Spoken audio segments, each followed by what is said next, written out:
Hello, I am MS Chauhan, physics trainer. So today we are talking about the NCERT exercise solution, chapter 3rd, class 10th, metal and non metal. तो इसकी हम exercise करेंगे NCERT exercise. तो आप देख सकते हैं on screen exercise हमें ये NCERT दे रखी है। तो इस एक्सरसाइज में स्टार्टिंग में सबसे पहले आपको ऑप्शन टाइप दे रखे हैं जिसमें ABCD आपको बताना, फिर उसके बाद इसमें शॉर्ट टाइप क्वेश्चन है और फिर उसके बाद वेरी शॉर्ट। तो इस तरह से ये NCERT एक्सरसाइज में टोटल 16 क्वेश्चंस हैं जिन्हें हम सॉल्यूशन करेंगे। तो आइए स्टार्ट करते हैं। क्वेश्चन नंबर फर्स्ट कहता है which of the following pair will give displacement reaction. इनमें से कौन सा पेयर डिस्प्लेसमेंट रिएक्शन देता है? तो आपका आंसर रहेगा D AgNO3 solution and copper metal. ये क्या हम है डिस्प्लेसमेंट रिएक्शन देते हैं, ये इसके एग्जांपल हैं। क्वेश्चन नंबर सेकंड करेंगे। क्वेश्चन नंबर सेकंड में है which of the following method is suitable for preventing an iron firing pan from rusting. जो आयरन फ्राइंग पैन होता है उसे हम रस्टिंग से बचाने के लिए क्या करते हैं? तो आपका आंसर रहेगा C apply a coating of zinc. Zinc की कोटिंग करते हैं उस पर, इससे क्या उसमें रस्ट यानी कि जंग नहीं लगता है। नेक्स्ट क्वेश्चन करेंगे question number third. Question number third में दे रखा आपको an element reaction with oxygen to give a compound. कोई भी रिएक्शन है वो ऑक्सीजन के साथ मिलकर रिएक्शन करेगी और एक कंपाउंड बनाती है with A high melting point, जिसका क्या है मेल्टिंग पॉइंट हाई है। This compound is also soluble in water, और ये कंपाउंड क्या वाटर में भी सॉल्यूबल है। तो the element is likely to be, तो उसका नाम क्या होगा? तो उसका नाम क्या होगा आप आंसर दे सकते हैं यहाँ पे कैल्शियम। वो the element is likely to be the calcium. तो वो कैल्शियम है जिसका क्या है हाई मेल्टिंग पॉइंट रहता है, वो पानी में भी क्या है सॉल्यूबल रहता है। नेक्स्ट क्वेश्चन देखेंगे क्वेश्चन नंबर 4। क्वेश्चन नंबर 4 में कहता है the food cans are coated with tin. जो फूड केन रहती हैं वो टिन की कोटेड की जाती हैं, नॉट विद जिंक। जिंक की नहीं की जाती, क्यों?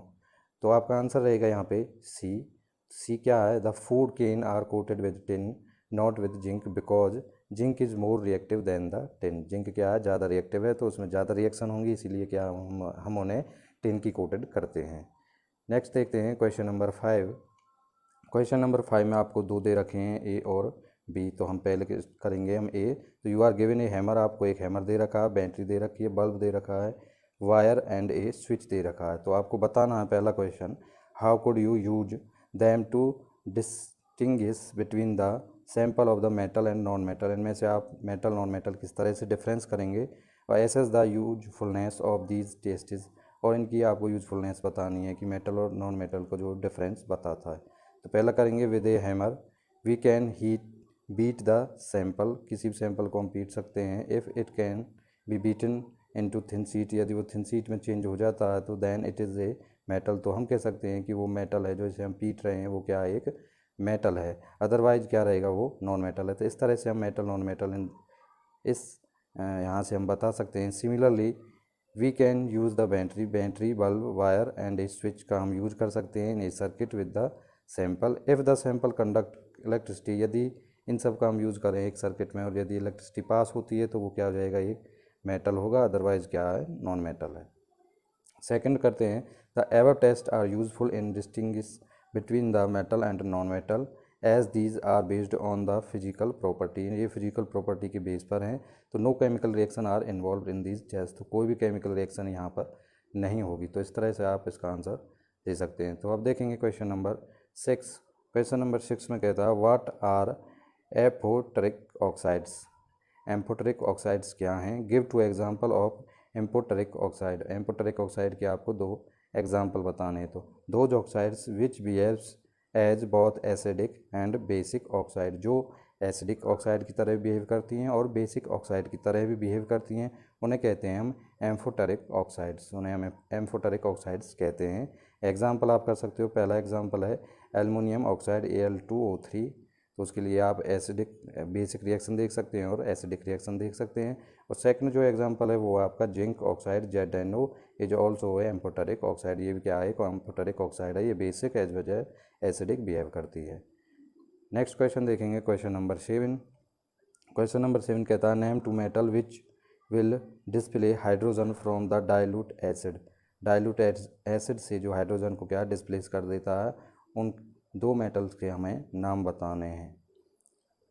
तो इसमें आंसर मेटल आर दोज, तो कौन से मेटल होंगे वो more reactive than the hydrogen, hydrogen से जो ज़्यादा रिएक्टिव होंगे वो क्या है, वो इसे डिस्प्लेस कर सकते हैं। फॉर एग्जांपल के लिए सोडियम और potassium. Metals are less reactive than the hydrogen don't display, जो हाइड्रोजन से कम रहेंगे वो डिस्प्ले नहीं करेंगे, जैसे कॉपर और सिल्वर। तो इस तरह से आप इसका एग्जाम्पल दे सकते हैं। नेक्स्ट करेंगे क्वेश्चन नंबर 8। क्वेश्चन नंबर 8 में कहता है in electrolytic refining of a metal M, यदि कोई मेटल एम है उसको हम इलेक्ट्रोलाइटिक रिफाइनिंग कर रहे हैं, तो what would you take as anode, तो एनोड क्या होगी, कैथोड क्या होगी और इलेक्ट्रोलाइट क्या होगा। यहाँ पे आंसर आप देखेंगे तो एनोड होगी जो impure metal M, impure metal anode होगा। कैथोड जो होगी हमारी वो thin strip of the pure metal M, उसकी थिन स्ट्रिप वो क्या कैथोड होगी। और इलेक्ट्रोलाइट रहेगा सॉल्यूशन ऑफ साल्ट, उसमें क्या है, कैथोड रहेगा। तो ये आप इस तरह से देख सकते हैं। क्वेश्चन नंबर 9 में आपको दिया गया कि प्रात्यूष टुक सल्फर पाउडर लिया on A spatula and heat it, और सल्फर पाउडर को उसने हीट कर दिया। आप इस एग्जांपल में देख सकते हैं he collect the gas involve by inverting a test tube over it, और इसके ऊपर यहाँ आप देख सकते हैं जो यहाँ पे क्या है, एक गैस कलेक्ट की गई है एज शोन इन डायग्राम। तो अब आपको यहाँ से इसे एक्सपेरिमेंट से बताना है कि what will be the action of gas on, तो इस गैस का एक्शन क्या होगा, ड्राई लिटमस पेपर पे क्या इफेक्ट पड़ेगा, मॉइस्चर लिटमस पेपर पे, और right the balance chemical reaction for the reaction taking place. और इसके लिए हमें बैलेंस केमिकल इक्वेशन हमें लिखनी होगी। तो पहला हम आप आंसर करेंगे तो there will be no action on dry litmus paper, dry litmus paper पे कोई भी रिएक्शन नहीं होगा। Second, since the gas is sulphur dioxide, जब सल्फर पाउडर को गर्म करते हैं तो सल्फर डाइऑक्साइड गैस निकलती है, तो it turns moisture blue litmus paper to the red, blue को रेड में चेंज कर देती है because the sulphur dioxide react with moisture to form the sulphurous acid, तो सल्फरस एसिड ये बनाती है। इसके लिए आप देख सकते हैं सल्फर ली हमने ऑक्सीजन के साथ रिएक्शन की तो सल्फर डाइऑक्साइड बनेगी। अब इस सल्फर डाइऑक्साइड को यदि हम वाटर के साथ हम मॉइस्ट कराते हैं, रिएक्शन कराते हैं, तो H2SO3 यहाँ पे सल्फरस एसिड बनता है। नेक्स्ट देखेंगे question number 10।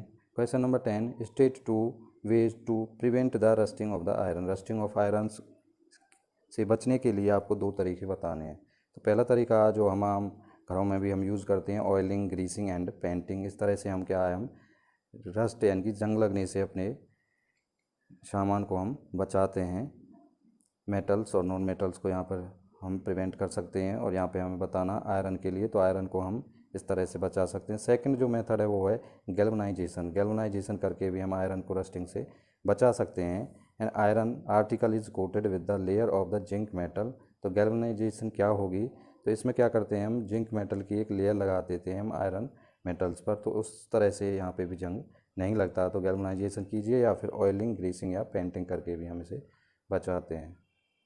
Question number 11, what type of oxide is formed when the non metal combine with oxygen, तो किस तरह का यहाँ पे ऑक्साइड बनता है जब नॉन मेटल हैं वो ऑक्सीजन के साथ कंबाइंड होते हैं।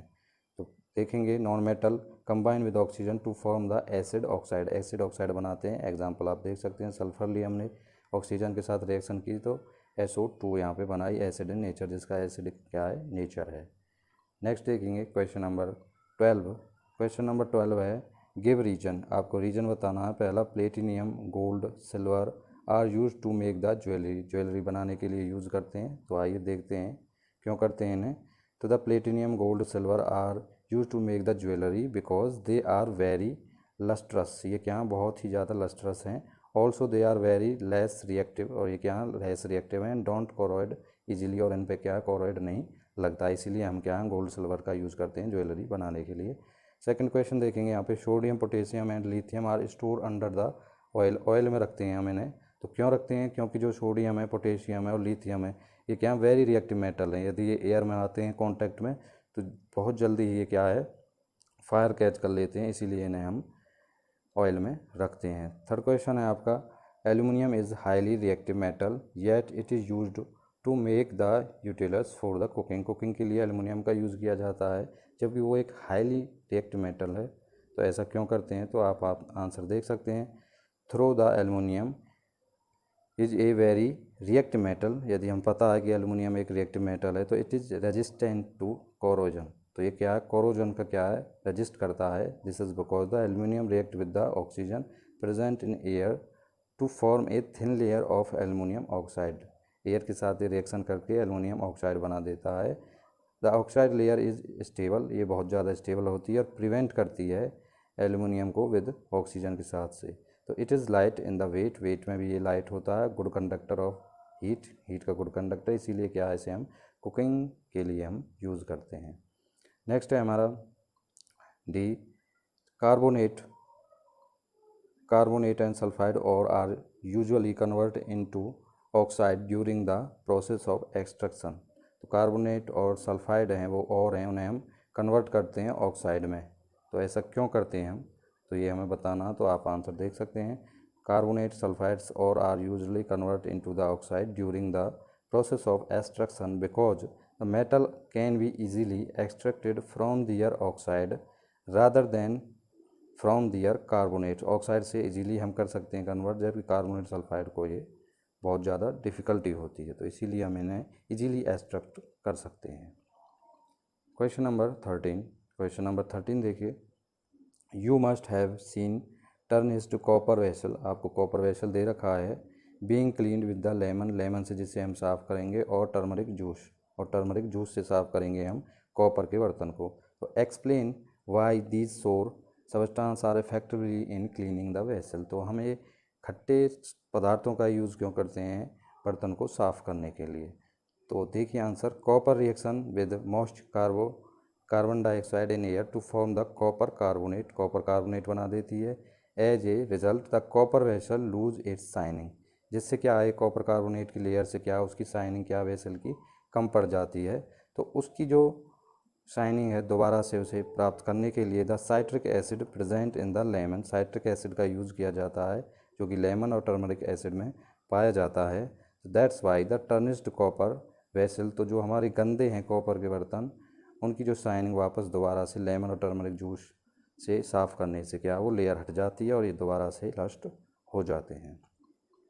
क्वेश्चन नंबर 14, तो difference between the metal non metal on the basis of their chemical property. तो केमिकल प्रॉपर्टी की बेस पे आपको इनमें डिफरेंस बताना क्या क्या होगा। तो आप यहाँ पर देख सकते हैं मेटल नॉन मेटल्स में डिफरेंस। मेटल क्या इलेक्ट्रोपॉजिटिव होंगे, ये इलेक्ट्रोनेगेटिव होते हैं। They react with oxygen to form the basic oxide बनाते हैं, और ये क्या एसिडिक और न्यूट्रल ऑक्साइड बनाते हैं। They react with water to form the oxides, और they don't react with water के साथ ये रिएक्ट नहीं करते हैं। आगे हम देख सकते हैं they react with dilute acid to form the salt, salt बनाते हैं। They don't react with the dilute acid के साथ ये रिएक्ट नहीं करते हैं। They react with the salt solution of metal, metal के साल्ट सॉल्यूशन से रिएक्शन करते हैं। The reaction with the salt solution of non metal, ये क्या नॉन मेटल के साथ रिएक्शन करते हैं। Next, they act as reducing agent, reducing agent की तरह वर्क करेंगे। तो ये कैसे, वो they act as the oxidising agent. तो इस तरह से आप मेटल नॉन मेटल में केमिकल प्रॉपर्टी के बेस पे डिफरेंस बता सकते हो। तो यहाँ पे क्वेश्चन नंबर 15 दे रखा है, तो ये आपका एक्टिविटी वर्क है। तो इस एक्टिविटी वर्क को आप कीजिए और देखिए आप इस एक्टिविटी से क्या सीखने को मिलता है आपको। ऐसे क्वेश्चन नंबर 16, क्वेश्चन नंबर 16 देखिए। Give reason why the copper is use to make the hot water tank, hot water tank बनाने के लिए कॉपर का यूज़ किया जाता है, नॉट स्टील, स्टील का यूज़ नहीं किया जाता। तो ये क्या है, एक इम्पोर्टेंट क्वेश्चन है। तो देखिए, copper doesn't react with cold water, cold water के साथ रिएक्शन नहीं करता है। हॉट और stream, the iron react with the stream, तो आयरन क्या है, ओनली स्टीम के साथ रिएक्शन करेगा। If the hot water tank are made of steel, यदि हम स्टील का बना देते हैं तो the iron would react vigorously with the stream to form the hot water. तो ये क्या है, ये स्ट्रीम फॉर्म करेगा फ्रॉम द हॉट वाटर से। जैसे कि आप रिएक्शन देख सकते हैं, आयरन स्टीम ली हमने, आयरन ऑक्साइड बनाई और हाइड्रोजन बनाई। That is by the copper is use to make hot water tank, इसीलिए कॉपर का यूज़ किया जाता है, नॉट स्टील का। तो keep practice. Thank you very much. Learn concept physics by MS Chauhan. Thank you.